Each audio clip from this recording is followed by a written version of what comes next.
सोनू सूद का नाम आप जानते हैं, बॉलीवुड का एक्टर है। जब पिछले साल देश में कोरोना महामारी आया तो सरकार की जिम्मेदारी थी कि जो परेशान हैं उनको परेशानी से बाहर निकाला जाए।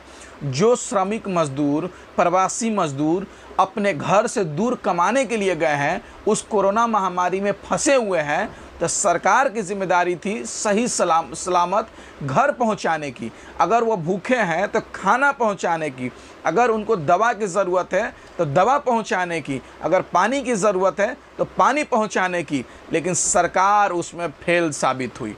तो देश में एक उम्मीद की किरण निकल कर आए बॉलीवुड के एक्टर सोनू सूद जी।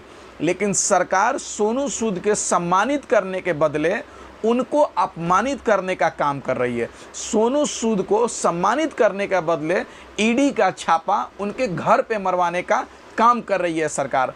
प्रधानमंत्री जी, आपको शर्म आना चाहिए। जिस व्यक्ति ने इस कोरोना महामारी में लोगों को मदद करने का काम किया, आप उसके घर में ईडी का छापा मरवाकर ये साबित कर दिए कि आप देश में बहुत ही गंदी राजनीति करने का काम कर रहे हैं। आप ना किसी को बांटने दे रहे हैं और जो बांट रहा है उसके घर में छापा मरवाने का काम कर रहे हैं। ये सीधे तौर से साबित हो गया। मैं सोनू सूद जी से कहना चाहता हूँ, पूरे देश के लोग, युवा, नौजवान, किसान, छात्र, महिला, पुरुष, तमाम लोग आपके साथ हैं, क्योंकि आपने वह काम करके दिखाया है जो कोरोना महामारी में सरकार ने नहीं कर पाई थी। अब सरकार से 2 कदम निकलकर आगे बढ़कर लोगों को मदद करने का काम किए हैं। बहुत ही सराहनीय कार्य है। मैं आपको दिल से सैल्यूट करता हूं। आप बताइए, जब फ्लाइट पर सोनू सूद जी का फोटो छपता है, थैंक यू सोनू सूद लिखा जाता है, दुनिया के तमाम लोग थैंक यू सोनू सूद कहने का काम करते हैं, लेकिन उस समय सरकार और सरकार के लोग और ईडी के माध्यम से उसको गाली देने का काम किया जा रहा है। उस नायक को ये सरकार और सरकार में बैठे लोग उसको खलनायक बनाने का काम कर रहे हैं। आज देश के अंदर वही चल रहा है कि जो सरकार से सवाल करेगा, सरकार की गलत नीतियों को, गलत पॉलिसियों का विरोध करेगा, लोगों को मदद करने का काम करेगा, वह जेल में जाएगा। बिहार के अंदर भी यही हुआ। जन अधिकार पार्टी के राष्ट्रीय अध्यक्ष पप्पू यादव जी, जब कोरोना महामारी में भारतीय जनता पार्टी के सांसद राजीव प्रताप रूडी, जो छपरा के सांसद हैं, वो अपने घर में 40 से 50 एम्बुलेंस रखते हैं, छुपाकर उस एम्बुलेंस को पप्पू यादव जी ने उजागर करने का काम किया और राजीव प्रताप रूडी से और भाजपा नेता से पूछने का काम किया कि जो आप एम्बुलेंस छुपा के रखे हैं, अगर वह एम्बुलेंस सड़क पर चलता तो किसी मरीज़ को, किसी परेशान हाल को सही समय पे हॉस्पिटल पहुंचाकर उसको जान बचाया जा सकता था।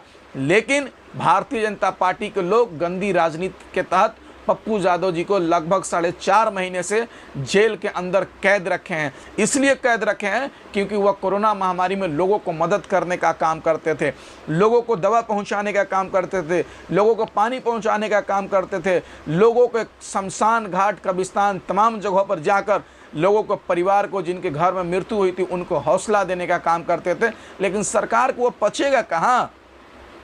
वो तो सरकार चाह ही नहीं रही कि लोग दूसरे को मदद करें। हम भी ना खाएं, ना खाने दें, ना मदद करें, ना मदद करने दें। यही तो सरकार कह रही है। जब पिछले साल स्वर्गीय सुशांत जब आत्महत्या का केस आया था, उस समय ये लोग ड्रग्स कहते थे बॉलीवुड का ड्रग्स माफिया बन चुका है, ड्रग एजेंसी बन चुका है, तमाम तरह के बात करते थे। लेकिन गौतम अडानी, जो मोदी जी के मित्र, अडानी के पोर्ट से लाखों नहीं, हजारों नहीं, करोड़ों रुपए का अभी ड्रग्स पकड़ाता है। उस समय राष्ट्रवादी, अपने आप को पत्रकार कहने वाले अर्नब गोस्वामी जी मौन हो जाते हैं। क्यों?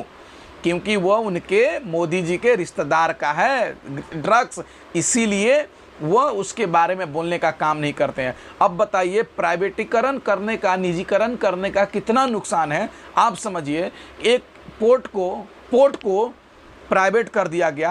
पोर्ट का मालिक जो मर्जी सो कर रहा है, गांजा, हीरोइन, चरस, तमाम चीज़ की जहरीली चीज़ को अफगानिस्तान से हिंदुस्तान लाकर इस देश के नौजवानों को, देश के लोगों को नशा का लत धराना चाहता है, इस देश को बर्बाद करना चाहता है। लेकिन प्रधानमंत्री जी एक ट्वीट करेंगे उसके बारे में?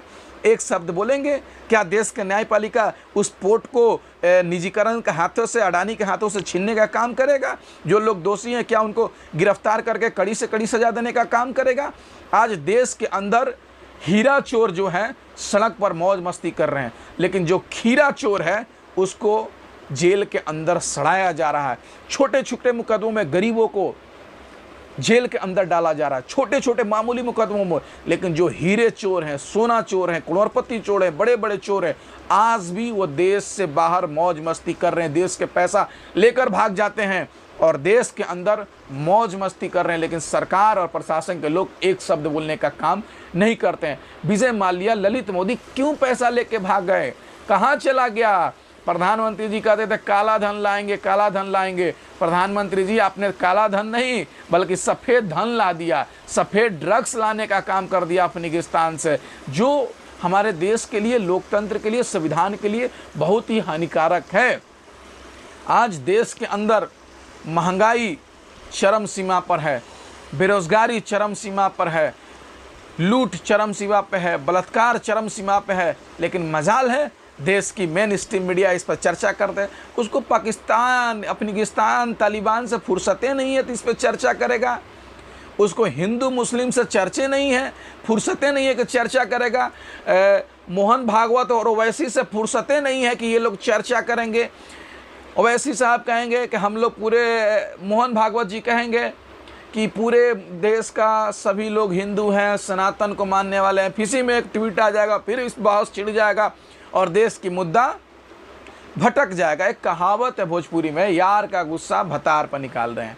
वही चल रहा है कि देश के अंदर जो असल मुद्दा है, रोजी रोटी, कपड़ा, मकान, इस पे चर्चा ना करके बल्कि ये सरकार और सरकार के लोग और मेन स्ट्रीम के मीडिया धर्म के नाम पर, जाति के नाम पर, ऊंच नीच के नाम पर, तालिबान के नाम पर, पाकिस्तान के नाम पर, आतंकवाद के नाम पर, राष्ट्रवाद के नाम पर लोगों को भटकाने का काम कर रही है, जो इस देश की जनता को समझना होगा और इन दंगाइयों को विरोध करना होगा, उनको समझना होगा और आने वाले चुनाव में सही निर्णय लेकर ये भारतीय जनता पार्टी को और मोदी जी के पार्टी को बुरी तरीके से हराना होगा, तभी जाकर हमारा देश बचेगा। तमाम साथियों का बहुत बहुत शुक्रिया।